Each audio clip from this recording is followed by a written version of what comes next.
گے اتنا کہ زمانے پہ اجارہ ہوگا، دیں گے اتنا کہ زمانے پہ اجارہ ہوگا، دیں گے اتنا کہ زمانے پہ اجارہ ہوگا۔ وہ غلام اپنا بنا لے تو بنے بات میری، وہ غلام اپنا بنا لے تو بنے بات میری، وہ غلام اپنا بنا لے تو بنے بات میری، وہ غلام اپنا بنا لے تو بنے بات میری۔ اوج پر اپنے مقدر کا ستارہ ہوگا، اوج پر اپنے مقدر کا ستارہ ہوگا، دیں گے اتنا کہ زمانے پہ اجارہ ہوگا، دیں گے اتنا کہ زمانے پہ اجارہ ہوگا۔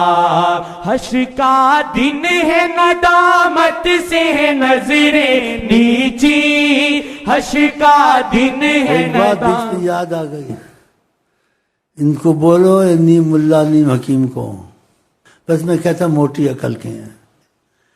اب بتاؤ، حضرت عمر نے یہ دعا مانگی، کیا دعا مانگی؟ اللہم شہادتاً فی سبیلک، مجھے شہادت نصیب کر، تیرے رستے میں میری جان جائے۔ ہمارا تمہارا بھی خدا کرے ایسا ہی ہو انشاءاللہ۔ ایک تو یہ کہا شہادتاً فی سبیلک، اور دوسرا جملہ کیا کہا؟ والموت فی بلد رسولک، مجھے موت دینا آقا جی کے پاس۔ والموت فی بلد رسولک، شہادت بھی چاہتا ہوں لیکن موت آقا جی کے پاس چاہتا ہوں۔ بتاؤ، اب بتاؤ یہ کچی دلیل ہے حضرت عمر کی یا پکی دلیل ہے؟ کتنی مضبوط دلیل ہے کہ حضرت عمر نے ایسی دعا مانگی، ایسی سعادت مانگی کہ میری قسمت ایسی بنا دے میں آقا جی کے پاس ہی وفات ہو جائے میری، اس شہر میں میرا دفن ہو، آقا جی نے اپنے ساتھ رکھا ہوا۔ اور شیعہ لوگ کہتے ہیں حضرت عمر برے ہیں، حضرت ابو بکر برے ہیں۔ جن کو آقا جی اچھا کہہ دیں ان کی زبان سے کبھی غلط بات نہیں ہوتی ہے جی۔ تو شیعہ بننا چاہیے جہاں آقا جی کی بات آ جائے، تمہیں ثبوت مل جائے، جناب رسول کریم نے یہ بات کہی ہے، ثابت ہو جائے، ادھر تم نے شیعہ نہیں بننا، سنی نہیں بننا، دیوبندی نہیں بننا، ادھر پکا عاشق رسول بننا۔ ہم تو یہ جانتے ہیں جو آقا کی زبان سے نکلے وہ بات غلط نہیں ہو سکتی، اس لیے ابو بکر کو گالی دینا، ٹٹیوں میں نام لکھنا، استغفر اللہ۔ آپ اپنے گھروں میں ابو بکر کا نام رکھیں، اولاد کا، حضرت عمر کا رکھیں، حضرت عثمان کا رکھیں، تاکہ آقا جی خوش ہوں کہ میری محبت سے اپنی اولادوں کا نام میرے بڑے صحابہ کے رکھتے ہیں اور یہ ان سے بغض کرتے ہیں۔ ہم چاہتے ہیں آقا سے ہماری بنی رہے اور آقا کے ساتھ اندھا ہو کے چلیں، جو ان کی زبان سے نکلے اس کو سوچنا نہیں ہے، باقی کوئی اور کہے اس کو سوچ کے چلنا ہے، لیکن آقا کی بات کو نہیں سوچنا انشاءاللہ تعالی۔ تو یہ ٹھوس دلیلیں ہیں۔ اس کو بولا اگر رشتہ دینا ہے لینا ہے تو رسول اللہ سے موافقت کرنی ہے، نبی کریم جو بات کہہ دیں ان سے ثابت ہو جائے، وہاں تم نے اپنا مشورہ نہیں رکھنا، آقا کی بات ماننی ہے۔ اگر اس بات پہ وہ راضی ہو جائے تو پھر ٹھیک ہے، اگر نہ راضی ہو تو نہ دیں، اس میں کوئی غلطی ہے نہیں ہے، رسول اللہ کی موافقت کا کہا ہے نا۔ تو اس بات کو یاد رکھیں، لیکن احتیاط اچھی ہے یا بے احتیاطی اچھی ہے؟ اب آپ کی مرضی موافقت کرے نہ کرے۔ انہوں نے امام باڑے بنائے، خدا نے مسجد کی تعریف کی، مسجدیں بنائی، ان کو برکتیں حاصل یا مصیبتیں حاصل ہوئیں، کتنے ان کے مرے، کتنے ہلاک ہوئے، اور ان کے پیچھے دوسرے لگ گئے، وہ جنگی ونگی جو حکمت سے بات سمجھا نہیں سکتے، ان کو کافر یہ ان کو کافر، آپس میں ایسا کرتے ہیں۔ ہمارے پاس شیعہ آئے، سنی آئے، وہابی آئے، دیوبندی آئے، ہمارا ایک ہی مسئلہ ہوتا ہے، تم کو موافقت ہونی چاہیے حضرت محمد مصطفیٰ، اور تم کو موافقت ہونی چاہیے، آقا جی نے کہا جس چیز میں اختلاف ہو اس میں مت جاؤ۔ تو پھر آقا جی کی بات ماننی چاہیے، اختلاف میں جانا چاہیے نہیں جانا چاہیے؟ نہیں جانا چاہیے، اس لیے رسول اللہ نے منع فرمایا، کہا پہلی قوم میں ہلاک ہوئی کثرت السؤال وقیل و قال، زیادہ سوال جواب کرنے وہ ہلاک ہوئی۔ تو ہم کو تم کو آقا جی نے سوال جواب سے منع کیا ہے، جس چیز میں اختلاف ہو سوال جواب شروع ہو جائیں اس چیز میں نہیں جانا، چھوڑ دینا، اس میں کہنا ہے واللہ عالم۔ یہ بات بڑی ٹھوس ہیں، پکے ہیں، اور اب آپ کی مرضی۔ میں نے آپ تک ایسی باتیں بس لیے پہنچا دی ہیں، کوئی بھی بات اس میں کمی بیشی ہو کچھ ہے، لیکن ہمارے آپ کے درمیان میں رسول اللہ سے ہماری تمہاری مخالفت یا نبی کے دل کو دکھ دینا اچھا نہیں ہے۔ کہ نبی کریم نے ان صحابہ بڑے صحابہ سے محبت کی، ان کو جنت کی بشارتیں دی، ہاں جی، جن کو جنت کی بشارتیں دیں ان کی تعریف کریں، یہ ان کو گالیاں دیں، آقا کا دل خوش ہوگا دکھے گا؟ دکھے گا۔ اب دیکھو اذان میں فتنہ کرنا، آقا جی کہتے ہیں فتنہ قتل سے زیادہ ہے، اشہد ان علی ولی اللہ۔ تو ہم بھی ہم کوئی منکر ہیں حضرت علی ولی اللہ نہیں ہے، لیکن ابو بکر بھی ولی اللہ ہے، حضرت عثمان بھی ولی اللہ ہے۔ تو یہ فتنے کی اذان ہے کہ ہم حضرت علی کو مانتے باقیوں کو نہیں مانتے، نہیں تو کیوں ایسے کہا؟ اگر ایسے کہنا ہی تھا پھر تو ہمارا اذان میں باتیں بڑھانی نہیں چاہیے، ایسی اذان ہے جیسے آقا کی اذان تھی۔ اگر کہنا ہی تھا تم نے تو اشہد ان علی ولی اللہ تو ساتھ کہہ دیتے، ساتھ اشہد ان ابو بکر رضی اللہ عنہ ولی اللہ، اشہد ان حضرت عثمان ولی اللہ، یہ کیوں نہیں کہا؟ تو فتنے کی اذان ہوئی، فتنہ قتل سے بھی زیادہ ہے۔ تو یہ فتنہ نہیں کرنا چاہیے، اور مشقت میں امت کو نہیں ڈالنا چاہیے، اللہ کی ناراضگی آتی ہے۔ آقا جی کہتے ہیں اللہ مشکک من شق علی امتی، اللہ جو میری امت پہ مشقت ڈالے تو اس پہ مشقت ڈال۔ بتاؤ، سب سے پہلے آقا کی مخالفت چھوڑ دیں، صحابہ کو گالیاں، صحابہ کو ایسا مذہب نہ بتائیں جو نبی کریم کی تعلیم کے خلاف ہو، اور نبی کریم جن کی تعلیم دیں محبت کی، ان سے محبت کریں، آپ ان سے لوگوں کو نفرت کرائیں۔ یہ باتیں میری حد سے زیادہ صحیح ہیں، کیونکہ اس میں ٹھوس دلیل قرآن کی ہیں اور آقا جی کہ آقا سے موافقت کرنا ہے اور اختلاف میں نہیں پڑنا ہے، آقا نے منع کیا ہے۔ تو خدا کرم آقا کی تربیت کے مطابق چلے انشاءاللہ، اور شیعہ بھی ہمارے ساتھ موافقت کریں، کہ کسی موافقت کرے نہ کرے شیعہ، اگر وہ آقا کی موافقت کریں کہ ہم آقا کی موافقت کرتے ہیں، ہاں جی، کہ آقا جو کہیں گے اس میں ہم دخل نہیں دیں گے، دل سے مانیں گے، اور آقا نے اختلاف سے منع کیا، ہم اختلاف میں بھی نہیں جائیں گے آقا کے منع کرنے سے۔ تو شیعہ ہمارے بھائی ہیں، مجھے جو تکلیف ہے آقا جی کی مخالفت سے، اور کوئی تکلیف نہیں ہے۔ یہ تکلیف ہونی چاہیے نہیں ہونی چاہیے؟ جو آقا جی کو دکھ دے، آقا جی کے صحابہ کو گالیاں دیں، حضرت عائشہ کو گالیاں دیں، یہ کوئی اچھی بات ہے؟ ایسا نہیں کرنا چاہیے۔ اگر یہ اختلاف کو چھوڑ دیں، آقا جی نے منع کہ اختلاف کو چھوڑ دیں، اور یہ آقا جی کی موافقت کریں جو آقا جی نے کہا، اس میں دوسری باتیں لائیں، تو شیعہ ہمارے بھائی ہیں، لیکن بشرط یہ موافقت رسول کریں، بشرط آقا نے اختلاف سے منع کہ اختلاف کو چھوڑ دیں۔ چھوٹے اختلاف کیسے؟ لیکن اس کو بھی بڑا ہی اختلاف سمجھنا چاہیے۔ آقا جی نے ساری عمر سینکڑوں حدیثیں ملیں گی، محدث ملیں گے، یا ہاتھ یہاں باندھا سینے پر یا ناف کے نیچے باندھا، یہ کھولتے ہیں، ان کو بولو تم کو موافقت ہے رسول اللہ کی، کیوں ایسا ظلم کرتے ہو؟ اور بھی ایسی چھوٹی چھوٹی باتیں ہیں، لیکن سب سے بڑی مصیبت آقا کے صحابہ کو گالیاں دینا۔ بتاؤ، بہرحال اللہ تعالیٰ کرے شیعہ ہو، وہابی ہو، سنی ہو، کوئی بھی ہو، آقا جی کہتے تم ایمان والے نہیں بنو گے جب تک تمہاری آپس میں محبت نہیں ہوگی۔ تو ہماری شیعہ کی وہابی سے سب سے محبت ہو سکتی ہے جب وہ اس بات کو بیچ میں رکھ لیں نبی سے موافقت کرنی ہے۔ یہ اچھی بات ہے، کچی بات ہے یا مضبوط بات ہے؟ تو خدا کرے ہم سب بھائی بھائی ہو جائیں۔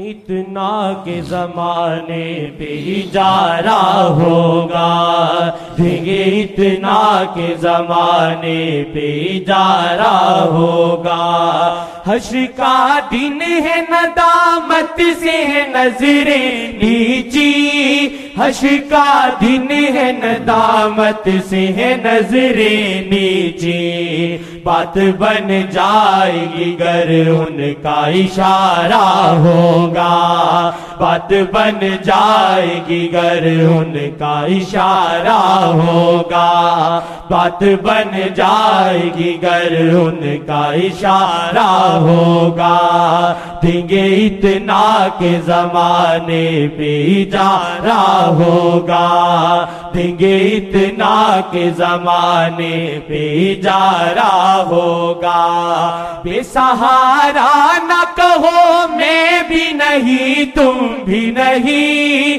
بے سہارا نہ کہو میں بھی نہیں تم بھی نہیں، بے سہارا نہ کہو میں بھی نہیں تم بھی نہیں، بے سہارا نہ کہو میں بھی نہیں تم بھی نہیں، جو یہاں ہے وہی محشر میں سہارا ہوگا، جو یہاں ہے وہی محشر میں کون؟ آقا جی خدا دی رب دی سونا آقا جی، جو یہاں ہے وہی محشر میں سہارا ہوگا، جو یہاں ہے وہی محشر میں سہارا ہوگا، جو یہاں ہے وہی محشر میں سہارا ہوگا۔ آقا جی کا یہاں کا مطلب ایسا نہ لینا آپ کہیں آتے جاتے نہیں، وہاں آپ نظر رکھ لیتے ہیں وہ چیز قریب آ جاتی ہے، تو پھر ہم ان کے قریب آ جاتے جب ہم نظر رکھتے ہیں تو پھر وہ یہی ہوئے نا جو قریب جو کر لیتے ہیں۔ اس لیے کسی واقعات ایسا پیش آیا کہ ہم کسی کے در پہ نہیں جاتے، ہم جس کو چاہتے ہیں اپنے در پہ لے آتے ہیں، ہاں، تاکہ اس مفہوم میں تم کو وضاحت ہو۔ چلے جی، یہاں ہے وہی محشر میں سہارا ہوگا، جو یہاں ہے وہی محشر۔ ایک واقعہ میرا بڑا دل کو لگا ہے، سنا چکا ہوں، اس کو پھر سناتا ہوں، بڑا مزہ آتا ہے۔ تو آقا جی حکمت سے بات کرتے ہیں، میں خوشی میں آ کر ان کی حکمت اور میٹھی باتیں جی آپ کو سنانے کو کرتا ہے دل کہ آپ کو ان سے اور محبت ہو جائے۔ تو طریقت میں کسی شیخ کی داڑھی زیادہ لمبی ہو گئی، ایسے ہم نے سنا، داڑھی زیادہ لمبی ہو گئی، لمبی بھی کسی کی ہو جائے نیت پر ہے، کس پہ اعتراض نہ کریں، کسی چھوٹی بھی ہو جائے اعتراض نہ کریں، لیکن اتنا کہ وہ داڑھی نظر آئے، یہ نہیں کہ رمبا پھر لے، نہ پتہ لگے داڑھی ہے نہ پتہ لگے شیب ہے، یہ تو بھی ٹھیک نہیں ہے نا۔ جیسے اس نے کہ ایک نے کل کیا ہوا تھا، نہ داڑھی پتہ لگتی تھی نہ وہ شیب پتہ لگتی تھی، تو کہتے ہیں اس کی قسمت سے سامنا ہو گیا، حجابات ہٹے، تو آقا جی کی زبان میٹھی، کہا تم نے داڑھی بڑھا لی، تم تو ان لوگوں کی طرف جا رہے ہو۔ تو آقا جی نے پتہ ہے کیا کہا، تم تو ان لوگوں کی طرف جا کہ یہ سمجھ جائے، اگر کوئی سن بھی لے واقعہ پیش کیا جائے تو اس کو سمجھ نہیں آئے گی، نام نہیں لیا نا، کہا ان لوگوں کی طرف جا رہا ہے۔ اس نے جلدی سے اٹھا، ہاں جی، داڑھی کو اپنے ٹھیک کیا، برابر کر لیا۔ تو یہ بھی بات مجھے بڑا مزہ آیا، آپ کو آیا ہے کہ تم ان لوگوں کی طرف جا رہے ہو، نام نہیں لیا، یعنی اشارہ کیا وہ کچھ ایسے ہیں ان کو بھی اپنی امت میں سمجھتے ہیں نا، رحمت للعالمین ہے، کوئی بھی امتی ہو، بریلی ہو، دیوبندی ہو، شیعہ ہو، کچھ ہو، آقا جی چاہتے اس کو ہدایت ہو جائے، اپنا امتی سمجھ کے رحم کرتے ہیں بس، تو ان کے رحم کے اندر بریلوی دیوبندی سارے چل رہے ہیں، لیکن جو ان کی موافقت میں زیادہ ہوتے ہیں، اللہ کی قسم وہ بہت خوش قسمت ہے، تو خدا کرے ہم ان کی موافقت میں رہیں انشاءاللہ۔ یہاں ہے وہی محشر میں سہارا ہوگا، جو یہاں ہے وہی محشر میں سہارا ہوگا، بھیک سرکار سے مانگو تو گزارا ہوگا، بھیک سرکار سے مانگو تو گزارا ہوگا، بھیک سرکار سے مانگو تو گزارا ہوگا، بھیک سرکار سے مانگو تو گزارا ہوگا، دیں گے اتنا کہ زمانے پہ اجارہ ہوگا، دیں گے اتنا کہ زمانے پہ اجارہ ہوگا، ان کے قربان وہ سنتے ہیں غلاموں کی پکار، ان کے قربان وہ سنتے ہیں غلاموں کی پکار، ان کے قربان وہ سنتے ہیں غلاموں کی پکار، ان کے قربان وہ سنتے ہیں غلاموں کی پکار، آسی تم نے بھی کبھی ان کو پکارا ہوگا، آسی تم نے بھی کبھی ان کو پکارا ہوگا، آسی تم نے بھی کبھی ان کو پکارا ہوگا۔ بھائی میں معذرت چاہتا ہوں، جتنی ہمت تھی میں بیٹھا ہوں، میرا دل ایسا کرتا ہے کہ میں یہاں سے اٹھوں نہ، اور اسی حالت میں، اسی ان کی تعریف میں میری دلی تمنا ہے مجھ کو آپ کو موت آئے اور وہ رحمتی نظر سے ایسے تکے، چاہتا تو ایسا ہوں لیکن انسان کمزور ہے، بہت بیٹھنا چاہتا ہوں، اب میرے سے بیٹھنا تھوڑا مشکل ہو رہا ہے لیکن دل لگا ہوا ہے تو میں اوپر جاتا ہوں اور دل آپ کے پاس چھوڑ جاتا ہوں اللہ رسول کی محبت میں۔